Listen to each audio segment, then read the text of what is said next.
So we have plenty of headlines today, but I want to start with one that might not feel like it's the most important thing going on right now. And the guys in Cincinnati, the Brawlers, last month after the Jazz Festival, we all saw the viral video. It all looked pretty bad.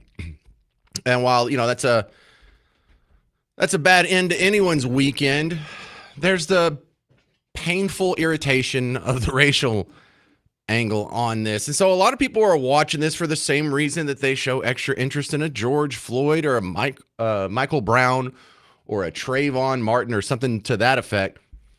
And it's taken an interesting turn here because I feel like, we're always evolving culturally, and things that were the norm 30, 40 years ago have evolved, and they're not the norm now, which means things that are the norm now, we'd probably be better off if we evolved some of these rules that we have been living by and sort of updated them. That was the nice thing I think everyone liked about the Me Too movement, is we all knew for our entire lives that we lived in a world where guys in positions of power would abuse that power to try and get favorable, events from women who are their subordinates. So whether you're the Roger Ailes rumors from Fox News or the Harvey Weinstein, it was nice that terrible pattern that had been in our society for so long was appearing to break a little bit. That's good. Guys can't be creepers forever and just never have any kind of negative consequences. Maybe going forward, that this will be an incentive to have less of that bad behavior. Good stuff. Well, in this one, we're opening up. It's uncomfortable, but an important societal discussion that a lot of us have been waiting to have here, because we have the situation in Cincinnati, where now that the guys are out speaking and defending themselves, and the news is a big part of this too, there seems to be this agreed upon rule that I don't remember signing up for this, but there seems to be this agreed upon rule that they act like is just written into law, that if a racial slur is involved, then it's okay to beat the crap out of someone. I'm sorry, racial slurs are ugly. I don't like them. I disapprove of them. I don't use them. I think anyone who uses them, it's a sign that you might be a bad person if you're saying it in a position of malice. However, you don't get to beat the crap out of someone over an offensive word. If it's an actionable threat, like if someone's pointing a gun at you and they say, I'm going to shoot you, and then they add a racial slur to, whoever they're pointing the gun at, still the crime isn't the slur. The crime is that you're making an actionable threat. So let me give you an example of what I'm talking about here and see if you see how this bounces off of you. I'm going to go to WLWT Channel 5 in Cincinnati. They just released this report when you were eating lunch today. I went and grabbed it for you because it's a perfect encapsulation of the discussion I want to have. First off, here's the setup. And notice how there's no mention of the race. They get to race. This is a whole 3-minute package. I'm not going to play the whole thing, just 3 clips. They don't mention race until about the last 20 seconds, which is kind of suspicious to begin with. Because, if it's a racial story, that's often in the headline or at least in the first paragraph. But anyway, the narrative, yada, yada, yada. Here's the intro to the story. I'm hitting the wrong button over here. All right, we'll get Todd later on this afternoon, talking about crime scene tape still up in the area. More updates to come from Dearborn, Indiana. All right, 5 of the 6 suspects indicted on assault and rioting charges in connection to last month's attack downtown appeared in court this morning. Yeah, so this was their first appearance in court since being indicted. Each defense attorney asked for lower bonds. WLWT News 5's Karen Johnson live outside the courtroom to break down what happened in each of those cases. Okay, so then they go to the reporter who's at the courtroom. Look at that. No mention of race. It's the damnedest thing. Shouldn't that come up if the whole defense is that this was predicated on someone defending themselves from racist white people, evil white supremacy, remember domestic terrorists, white rural rage? It's kind of an important story. No, didn't mention it there. That's weird. So let's go to the part where they give a clip from both attorneys in court, so you hear where their defense and their attack is coming from. Prosecution, I guess, would be better. I don't want there to be any type of misunderstanding about that. This fight was started by these defendants They followed them on the corner. They told them, quote, "You are at the wrong party. Get off this corner." That sounds And that's racist. where these assaults started. A blind man can see it, and everybody in this city knows. If you remove race and you remove politics, this is a fist fight and a brawl that was fueled by alcohol consumption and that was initiated by some of the alleged victims. All right, allow me to be just 10% sympathetic to what he's saying here, because on the one hand, he is right. If they're not for the racial angle of this, we wouldn't be talking about it on WBAP. This wouldn't be a national story. You know how we know this? Because this happens almost all in every major American city every week. There's some group of people who happen to attack someone else that's of the same race, and no one really cares. So, okay, that's fine. But we've got to talk about this idea that race or a racial slur could be the predicate and like a legal exemption, like a get out of jail free card, kind of literally, to beat the crap out of someone. So here in the last, 15, 20 seconds of the report, they actually bring up the slurs, and the reporter brings you some new details that you didn't know until just now. And the prosecutor today also addressed racial slurs that can be heard in some of the videos circulating online. The prosecutor said, yes, there were racial slurs, but he said they were made 1 minute, 47 seconds into this assault after some of the people were already kicked and punched. Reporting live downtown, Karen Johnson, WLWT News 5. Now, she says that, and look, I'm not arguing with the details that she's bringing and the facts that she's presenting. I'm not calling her a liar or whatnot. But isn't it strange that she has to go out and justify that the racial slurs didn't happen before the punches, as if they had happened before the punches, that would be a justification to punch somebody? We've got to get over this. I don't like living in a world where people think it's okay to punch someone else over a mean word. Now, if you run around and harass somebody and keep calling them terrible names and you're terribly rude to them and you're doing it with the intent of ruining their life and they punch you, you kind of have what's coming to you.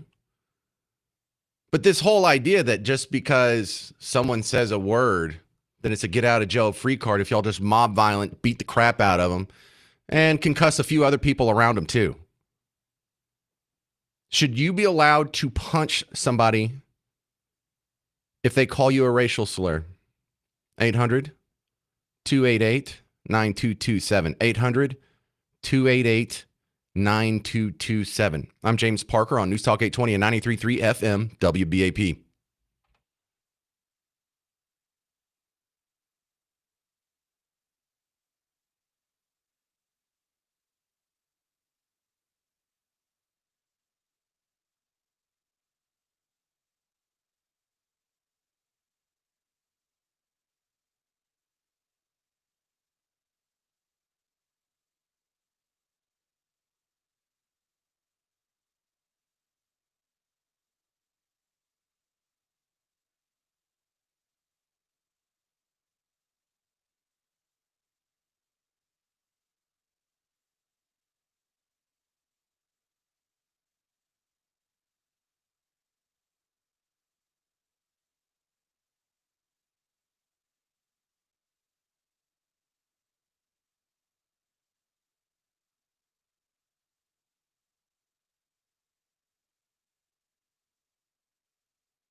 Hey there, welcome to the James Show.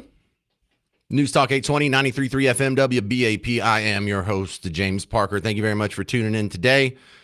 Because my concern about the story we're dealing with today is the implications it could have in the future. What did I just knock something undone over here? I think I did. But in the Cincinnati case, the people who beat up the other unfortunate folks in Cincinnati after the jazz festival last month, they're in court today. And the reporting on this, look, and I'm not singling these people out. I've seen a lot of other people do the same thing. You know, they're focusing so much on this racial slur. And the thing that bothers me about it is they act like that's a justification. Yeah, they got beat up. Well, what for? Well, they said racial slurs. And I don't think that's enough of a reason to justify beating someone up. I think it's still a crime. I think it's still assault and battery. I think if you knock someone unconscious, especially sucker punch some woman, knock her unconscious in the middle of the street and just leave her bleeding out the mouth, that's a felony. It looks like a felony to me. But they're focusing on the racial slur, and that rubs me the wrong way. Is that a justification? Why does that play into it at all? Why would the lawyers bring that up? Why would the reporters bring that up if not as some sort of implication that it's a justification for violence? It's not. It shouldn't be. And if it is, well, does everyone get the same equal treatment? Or is this some special privilege that only some groups have? What magic word can be said to me that would be a legal loophole to me just punching them in the face, sucker punching their wife and knocking her out in the middle of the street so she just sits there and bleeds out of her mouth? What word can be said to me that they'd be like, oh, okay, well, no, that's understandable. And that's a rhetorical question because there's not one. So is it just this one word? Is it just for one group of people? Is it just against one group of people? Because if we're going to be this illogical and this inconsistent, then something's wrong with that societal norm and it needs to end. And I'm not trying to start a race war. I'm not Cartman trying to get us against each other. I'm not trying to, inflame people for the wrong reasons. It's on! Race war! Race war! Race war! Race war's on, everybody! It's going down! It's going down!